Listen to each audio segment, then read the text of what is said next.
Today's presentation in the historical series is by Dr. Ahmed Mesbah. Originally from Cairo, he trained in Egypt and the UK. He has been a staff pediatric anesthesiologist in Birmingham Children's Hospital since 2017. Ahmed came to Toronto for a year to gain further specialist skills and to learn from our amazing cardiac anesthesia team. He has been a great presence around the Heart Centre, has been technically fantastic, and very much appreciated for his candour and humour. He returned to Birmingham this summer to take up his position as a consultant anaesthetist, and he is dearly missed in the cardiac anaesthesia department and around the Heart Centre in general. So thank you, Ahmed. Thanks, Alison. I'm going to tell you a story. I think it's an absolutely fascinating story of remarkable people with just limitless ambition. And the story starts on the 3rd of October, 1930.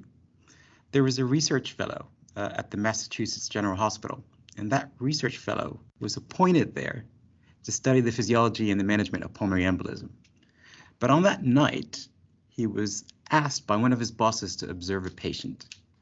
That patient had had a cholecystectomy only a few days before, and so he just sat at her bedside, observing her. She was breathless, she was blue, she was hypertensive. That research fellow's name was John Gibbon, and his task that night was to record that patient's vital signs every 15 minutes and to tell the surgical team when she was almost dead. They didn't want to know if she was dead. They didn't want to know if she was just getting a little worse. They wanted to know when she was almost dead. They were going to offer her a pulmonary embolectomy, but the mortality was just awful. So they were only prepared to offer it if she was almost dead. And they did so in the morning. She died. Sitting next to her at her bedside, he had a revelation. He was looking at her and thought to himself, well, if there was a way to remove the venous blood in those distended blue veins, expose them to a bit of oxygen, and return them to her arterial system, then the surgeons could probably perform the embolectomy safely. So in essence, he'd envisaged cardiopulmonary bypass as a tool for the management of pulmonary embolism. Now, cardiac surgery had begun really slowly in the early 1940s. There were kind of only a handful of operations that were being done at the time without bypass: PDA closures, coarctation repairs, Blalock-Taussig Thomas shunts, a mitral commissurotomy, and then later with hypothermia ASD closures.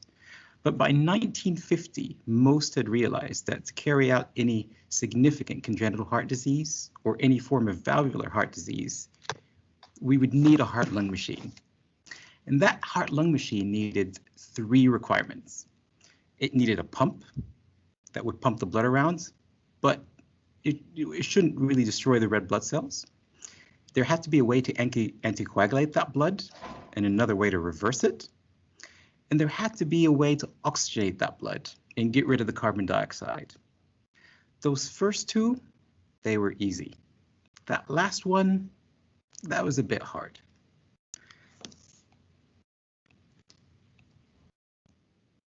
Heparin had actually been discovered a few decades beforehand by a medical student, a second-year medical student called J. McLean. He was working under a physiologist called William Howell at Johns Hopkins. Dr. Howell's kind of main interests were looking into blood clotting. He thought that there was a balance between a clotting inhibitor that he called antithrombin and a procoagulant that he called thromboplastin. And on one day, the second-year medical student goes into his office and says, and I quote, "I went in one morning to the door of Dr. Howell's office, and standing there, he was seated at his desk, I said, 'Dr. Howell, I have discovered antithrombin.' He smiled and said, 'Antithrombin is a protein. You've been working on phospholipids. Are you sure you just haven't got a contaminant?' I told him I was sure, and it was a powerful anticoagulant. He was skeptical, so we grabbed a cat, we bled it into a small beaker. I stirred all the proven batch of my compounds into the beaker and placed it on Dr. Howell's table and asked him to tell me when it clotted. It never did. So that extract was then further refined by Dr. Howell It was then further refined by the Karolinska Institute. But the initial clinical trials that were conducted in 1935 were actually by the compound that was refined here in the University of Toronto by Charles Best, best known for his work on insulin. Protamine was actually discovered in the late 1800s by a Swiss biologist, Friedrich Miescher. He was working on the nuclei of white blood cells, and he'd isolated a substance called nuclein. He'd studied the chemistry extensively, but had no idea what the function was. Nuclein were nucleic acids, and he had studied the chemistry of DNA without really knowing its function. The very first attempts at bypass in the 1950s were, for all intents and purposes, a disaster. Between 1951 and 1955, 18 patients had bypass, 17 died. The rumor at the time was that there were many more deaths, they just weren't reported. So it was quite grim. And some of the surgeons even began to wonder whether the heart just would not tolerate any sort of surgery. The Austrian surgeon, Theodor Bellroth, even said, to operate on the human heart was folly at best and ignorance at worst. So it was a very risky time with really poor results. But looking back, there are probably explanations. There was no machine, there was no heart-lung machine, so if you needed one, you had to build your own. This was a new specialty. The surgeons were self-taught. Basic skills that we take for granted today, such as cannulation, using instruments, sutures, they were all new. Surgeons had to learn by trial and error. The complications were new, air emboli, postoperative bleeding. And then the cardiologists of the time recognized that to have cardiac surgery was extremely high risk. So they only really referred the sickest patients, the ones where medical management just would not or had not worked. It was then up to the surgeon then to offer a new operation or a new device. But at that time, there was no advocate for the patient or a review board, and informed consent certainly wasn't by today's standards. So really, the decision to operate, to conduct a new procedure, or to use a new instrument was purely down to the conscience of the surgeon. So they were very dangerous times indeed. Now, again, in the early 1950s, there were only 5 centers that were engaged in the development of the heart-lung machine. One was in Detroit under Forrest Stodrell, and he worked with General Motors to build his machine, and it looked like a Cadillac V12 engine. Here at the University of Toronto, William Mustard used isolated monkey lungs as an oxygenator in his machine. John Gibbon, who'd worked longer than anybody else, teamed up with IBM to produce his machine, and it looked like a punch card machine. Clarence Dennis at Minnesota Medical School developed a rotating disc oxygenator. And at the same time in Minnesota, Walton Lillehei began a clinical trial on what he would term cross-circulation by using a father or a mother to oxygenate their child. One of the first, if not the first, operation with a potentially 200% mortality, killing not only the sick child, but also the healthy patient. Down the road at the Mayo Clinic, John Kirkland was building a machine that was largely based on Gibbon's design, but used a slightly different oxygenator. So between these 5 centers, it was a race, but it was a friendly race. So John Kirkland, for instance, kind of described his reaction when he learned of Dr. Lillehei's success in closing a VSD with cross-circulation and saying that, and I quote, "I was terribly envious, and yet I was terribly admiring at the same moment. And that admiration increased when a short time later, a few of my colleagues and I visited Minneapolis and observed a succession of open heart operations." So let me just tell you a little about these machines, how they were developed, and the people behind them. I'll start off in Detroit. Forrest Stodrell, who you can see in the top left of that photo, scrubbed up, got help from General Motors with his pump. His idea was to only bypass one side of the heart, either the right or the left, to fix problems such as pulmonary stenosis or mitral stenosis. And therefore, if he did that, he wouldn't need an oxygenator. For anything more complex, he'd need biventricular bypass, not cardiopulmonary bypass, and therefore he would use the patient as their own oxygenator. He did 4 operations, 1 on the right, 2 on the left, and 1 total bypass. The last one didn't survive, and he didn't pursue the technique any further. His technique of bypassing one side of the heart or the other was renewed about 10 years later by Charles Drew at Westminster Hospital in London. What he did was add a heat exchanger that cooled the patients down to 15 degrees. We would then turn off the pump, perform the operation within 60 minutes, get the patients back on pump, and slowly rewarm the patients in a bathtub. And we'll get onto that later on. Here in Toronto, William Mustard at the time in the early 1950s was a young orthopedic surgeon. He developed his eponymous muscle transfer procedure for kids with polio. But at the time, his boss asked him to consider starting a cardiac surgery program here at Sick Kids.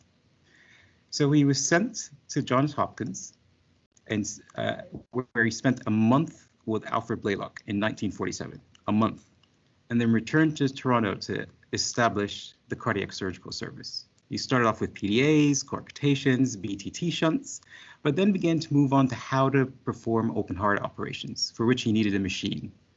His machine, for pumps, he would use rubber bulbs, sort of like the ones you see in a blood pressure cuff that would pump the blood forward. In his experiments, he isolated the lungs of dogs and used those as an oxygenator. And when he moved on to kids, he eventually replaced the dog lungs with rhesus monkeys that he bought for $40. He started off with 7 operations. 7 died, but he kept going. And by 1956, another 21 patients had been operated on. 3 survived. In the general cardiac surgery community at that point, it was sort of thought that, well, Dr. Dodrell's homologous lung technique and Dr. Mustard's technique weren't exactly the path for success, and so they were largely abandoned. Now, John Gibbon had the longest commitment in the development of the heart-lung machine since that initial observation, and during his second year in his research fellowship, he'd assembled a machine that could sustain the circulation of a cat for 30 minutes, and he was very excited about it. He used a second-hand pump. He had an oxygenator that consisted of a rotating steel cylinder. The blood flowed from the top, and it went down on the inner surface of the cylinder, and there it was exposed to oxygen. It had flow rates that would go up to about 150 to 400 mils a minute, but it had problems. He had access to heparin, but he couldn't reverse it, so the kids bled. Going down that cylinder, the blood almost always hemolyzed, and the machine was quite temperamental. But he was very pleased with it when he could occlude the pulmonary artery for 30 minutes and had the cats survive for at least a week. Through an acquaintance in his lab, he was introduced to Thomas Watson, at the time the president of IBM. Mr. Watson was incredibly enthusiastic about John Gibbon's work and offered to have the engineers in IBM work with him. And the product of that alliance was the Gibbon's IBM Model 1. That's the first heart-lung machine of that alliance, and that was used on dogs in 1952. The following year, the Model 2 was used on the first 4 patients, and by 1955, the Model 3 was introduced. It had all the bells and whistles. It was a huge machine. It weighed 2,000 pounds. It had 3 DeBakey roller pumps. It had a battery just in case the power failed. The oxygenator had a surface area of about 8 square meters, compared to our usual in an adult 70 square meters of alveolar surface. It could oxygenate blood to 100% with flows up to 5 liters per minute. It had all the safety features, and it even flooded with nitrogen because the anesthetics that were used at the time, ether, cyclopropane, had a propensity to blow up. But it was complex. It was expensive, still temperamental, and it needed 3 people to get working. Nevertheless, by 1952, he'd done 10 sham operations on the right atria of dogs. None of the dogs survived. But by that point, Gibbon and his team decided to try it on actual patients. The first patient was a 15-month-old with an ASD. He did a thoracotomy, put the patient onto bypass, and couldn't find the ASD. He closed, the patient died. The post-mortem showed that she didn't have an ASD. It was a PDA. The diagnosis was just wrong. The second patient was an 18-year-old. The chest was opened, transverse incision dividing the sternum, patient put on bypass, and just as Dr. Gibbon was about to close the defect with a pericardial patch, the sats dropped, clots began to appear in the oxygenator, and he just quickly sutured it with the ASD with a continuous suture and got the patient off bypass. The patient had survived. They miscalculated the heparin dose. Dr. Gibbon operated on 2 further patients. One had VF and never weaned off bypass. She died. The other had undergone a catheter procedure prior to the operation, but that showed that she had an ASD. But in the OR, he also found a PDA and a VSD. His field was flooded with blood, and that patient also died. After those first 4 operations, in 19 years worth of research and development into this, he'd operated on 4 patients, 3 had died. So he decided to stop. He was going to stop for a year and do 2 things. First, he was going to find a trained cardiologist to give him the correct diagnosis. And 2, he was going to invest in a cardiac cath lab. Initially, there was very little excitement about Dr. Gibbon's work, primarily because it wasn't published until a year later, after all the procedures had been done, in a relatively small journal called Minnesota Medicine. And also, by that time, others had successfully completed ASD closures with hypothermia and bicaval occlusion. And at that time, Denton Cooley even remarked on Dr. Gibbon's work by saying, well, 1 success and 3 deaths just didn't seem that great. But at that time, there was excitement at the University of Minnesota and the Mayo Clinic. John Lewis had heard a lecture by William Bigelow, who worked across the street here at Toronto General, about hypothermia and a safe period of circulatory arrest of about 5 to 7 minutes, during which he thought he could close an ASD.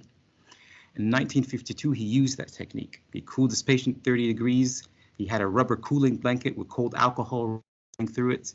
It cooled the vena cava, repaired the ASD. Within that 7-minute time frame, the patient was rewarmed in a hot water bath, and the operation was successful.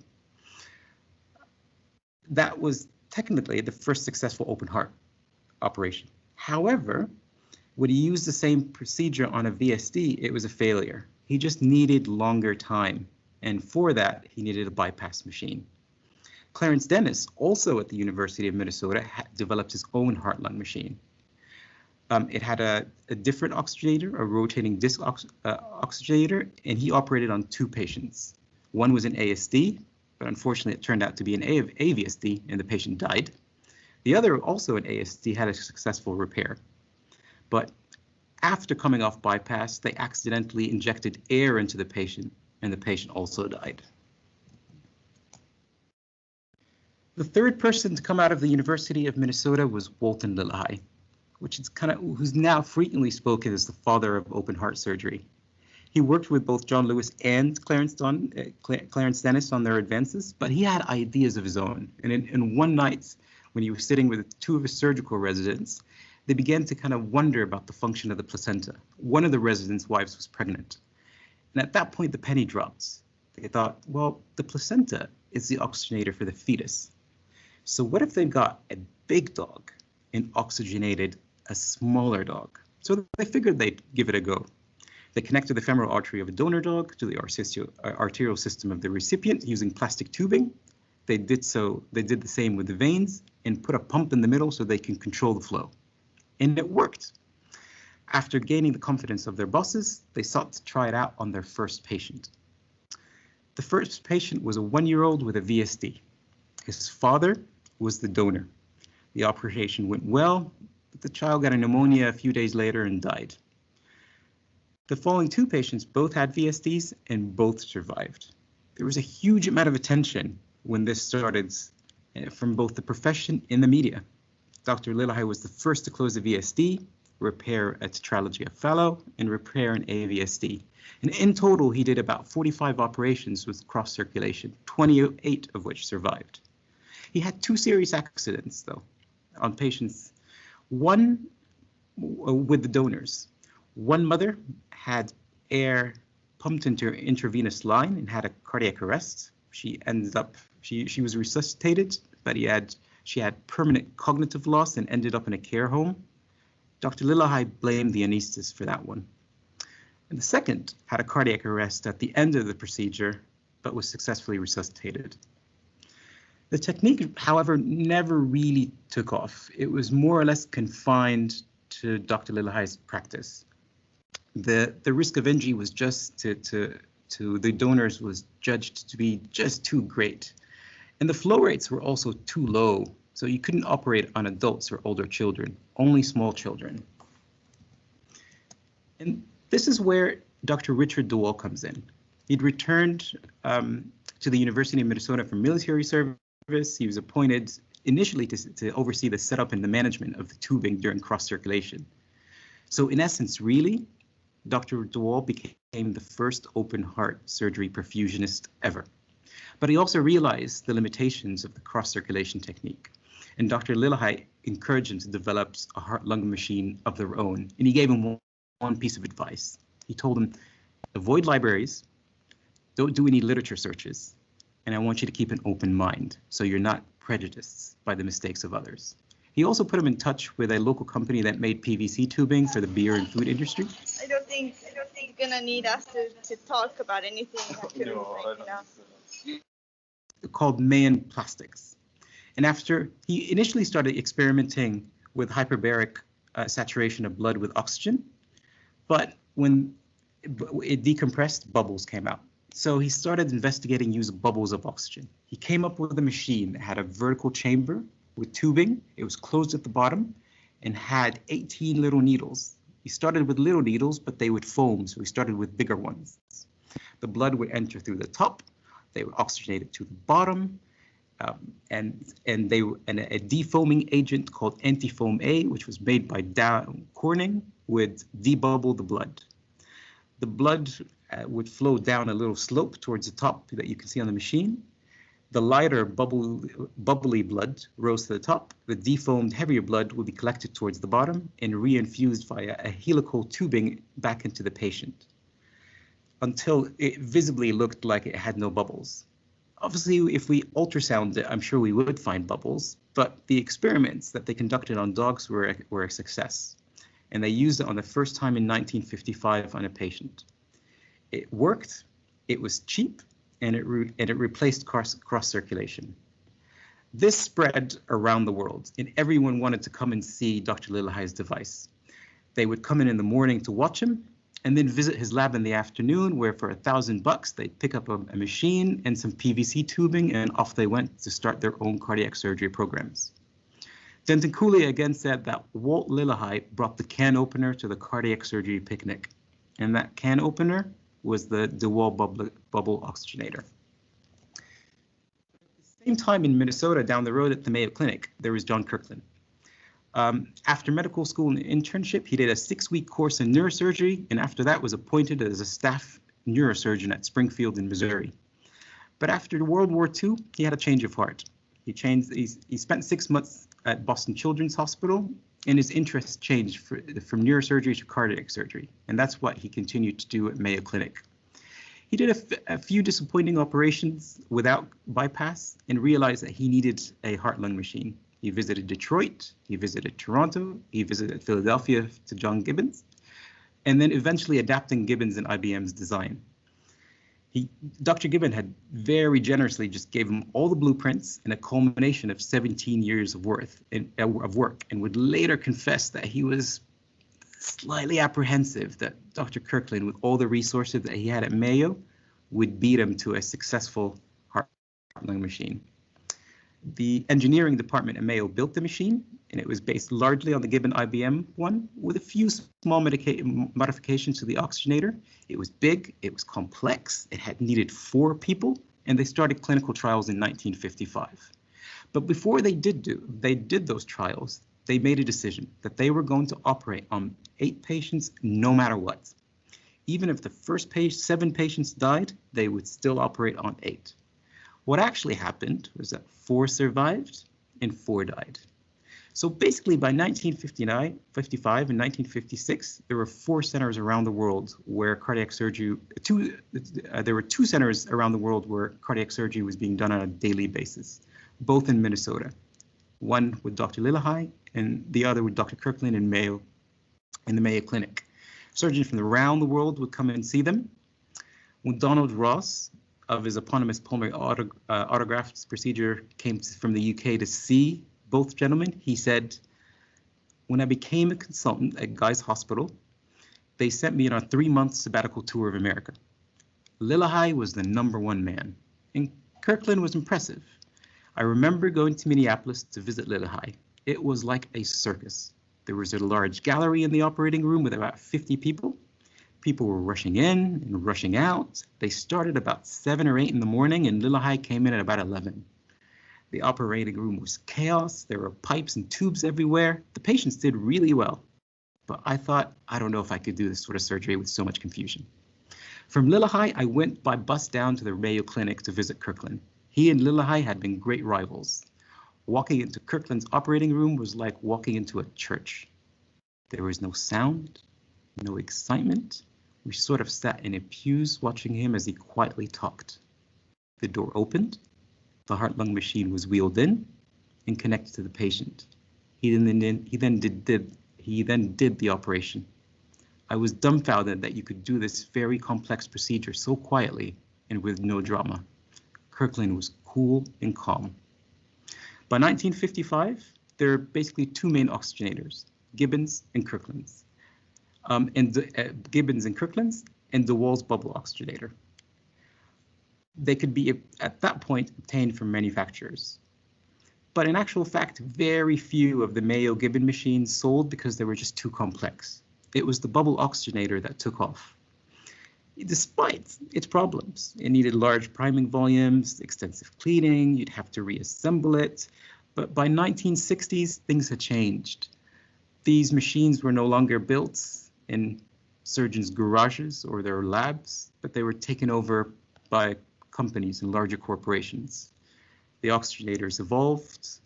The bubble oxygenator was replaced with a hard-shell disposable oxygenator, and then eventually in 1980 by the hollow fiber oxygenators that we use today.